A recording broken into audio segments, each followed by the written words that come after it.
नमस्कार साथियों, मैं अभिषेक पटेल वेदांत एकेडमी के डिजिटल प्लेटफॉर्म पर आपका हार्दिक स्वागत करता हूं। हम एमपीजी के सीरीज में राष्ट्रीय उद्यान, अभयारण्य एवं जैव मंडल आरक्षित क्षेत्र के बारे में पढ़ रहे थे, जो कि एमपीपीएससी, एमपीएसआई तथा स्टेट लेवल की सभी एग्जाम्स के लिए बहुत ही महत्वपूर्ण है। पिछली कक्षाओं में हमने राष्ट्रीय उद्यान के बारे में बहुत अच्छे से पढ़ लिया था। आज हम इस कक्षा में अभयारण्य के बारे में पढ़ना शुरू करेंगे। तो सबसे पहले अभयारण्य क्या होता है वो आप मुझे बताएंगे। मैं आपको पिछली कक्षा में पढ़ा चुका हूं, बहरहाल मैं आपको संक्षेप में बताता हूं। देखिए, अभयारण्य एक ऐसा वन क्षेत्र होता है जहां पर जीव जंतु तथा पेड़ पौधों को संरक्षित किया जाता है। यहाँ पर सुरक्षा का स्तर राष्ट्रीय उद्यान से कम होता है। यहाँ पर टूरिज्म के साथ साथ मानवीय गतिविधियाँ जैसे जलाऊ लकड़ी को एकत्रित करना, वनोपज को एकत्रित करना तथा वनोपज को एकत्रित करना इत्यादि की क्या होती है, अनुमति होती है। इसके साथ ही जो वन्य प्राणी संरक्षण अधिनियम है, वन्य प्राणी संरक्षण अधिनियम 1972 के तहत किसी भी वन क्षेत्र को अभयारण्य का दर्जा कौन दे सकती है? सामान्य स्थिति में राज्य सरकार और विशेष स्थिति में केंद्र सरकार। एक और गौर करने वाली बात है कि अगर एक बार अभयारण्य की सीमा निर्धारित हो जाए तो उसकी सीमा में परिवर्तन national board for wild life की सिफारिश के आधार पर ही किया जा सकता है, और इसकी अध्यक्षता कौन करते हैं? प्रधानमंत्री करते हैं।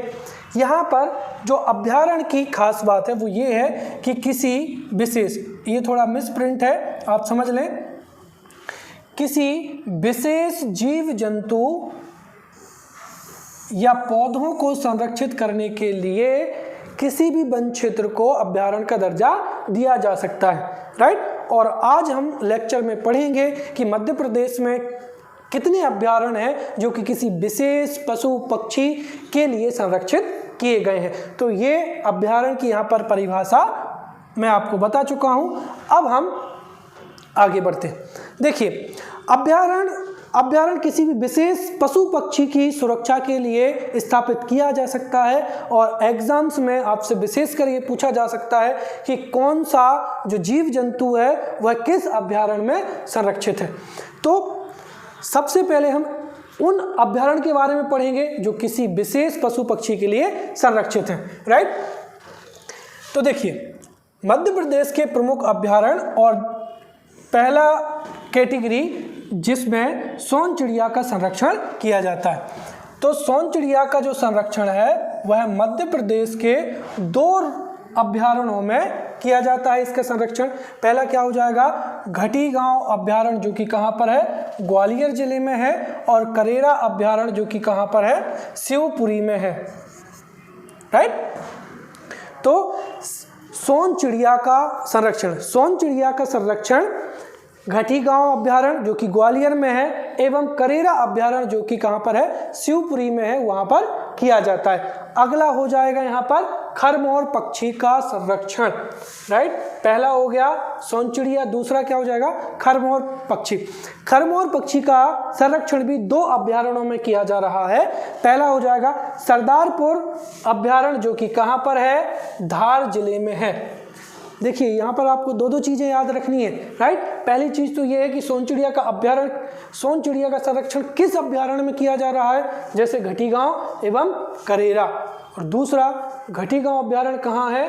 तो ग्वालियर में है। तो आपको ये दोनों चीज़ें याद रखनी है। तो खरमोर पक्षी का संरक्षण सरदारपुर अभयारण्य में किया जा रहा है जो कि कहाँ है? धार में है। और दूसरा सैलाना अभयारण्य में किया जा रहा है जो कि कहाँ पर है? रतलाम में है। इसके अलावा तीसरा हो जाएगा घड़ियाल। सोन चिड़िया, खरमोर, फिर घड़ियाल।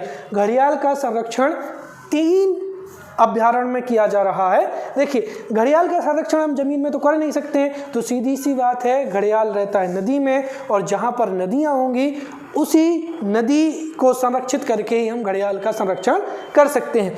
तो 3 अभयारण्य ऐसे हैं जहाँ पर हम घड़ियाल को संरक्षित करते हैं। पहला हो जाएगा चंबल अभ्यारण्य जो कहाँ पर है, मुरैना जिले में है, राइट। तो चंबल अभ्यारण्य में घड़ियाल का संरक्षण किया जा रहा है। फिर केन अभ्यारण्य जो कि पन्ना एवं छतरपुर में है, इसमें घड़ियाल का संरक्षण किया जा रहा है। और तीसरा हो जाएगा सोन अभ्यारण्य, जिसमें भी जो कि सीधी एवं शहडोल में है। तो चंबल मुरैना में है, केन अभ्यारण्य छतरपुर पन्ना में है और सोन अभ्यारण्य सीधी एवं शहडोल में है, जहां पर घड़ियाल का संरक्षण किया जा रहा है, राइट। अब आगे बढ़ते हैं। चौथा हो जाएगा यहाँ पर नीलगाय का संरक्षण। देखिए, नीलगाय का संरक्षण भी मध्य प्रदेश के 2 जिलों में किया जा रहा है। सबसे पहला हो जाएगा नौरादेही अभ्यारण्य।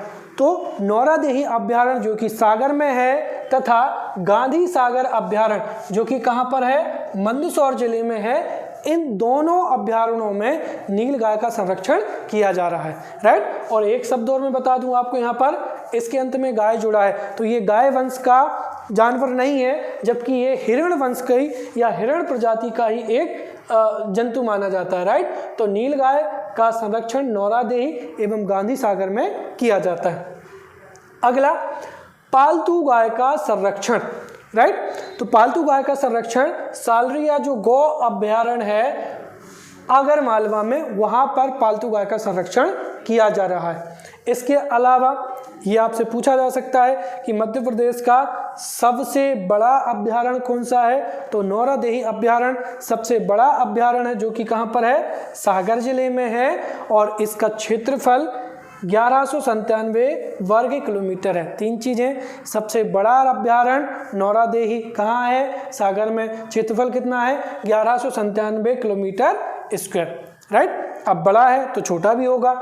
छोटा अभ्यारण्य कौन सा है, राला मंडल है, कहाँ है, इंदौर में, क्षेत्रफल कितना है 4.7 वर्ग किलोमीटर स्क्वायर, राइट।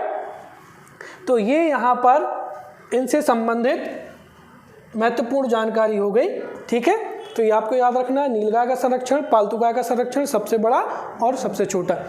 एक और मैं आपको बताना चाहूँगा कि जो जितने भी स्लाइड हैं उनमें मैंने अभ्यारण्य के नाम दिए, तो आपको मुख्य रूप से 15 जो अभ्यारण्य हैं वो किसी भी हालत में आपको याद होना चाहिए, राइट। जैसे 7 अभ्यारण्य यहाँ पर हो चुके हैं और ये 11वां अभ्यारण्य हो जाएगा और ये 12वां अभ्यारण्य हो जाएगा, राइट। तो 11वां राला मंडल जो कि सबसे छोटा है, इंदौर में है, क्षेत्रफल है 4.7 किलोमीटर स्क्वायर। अब 12वें की बात करते हैं।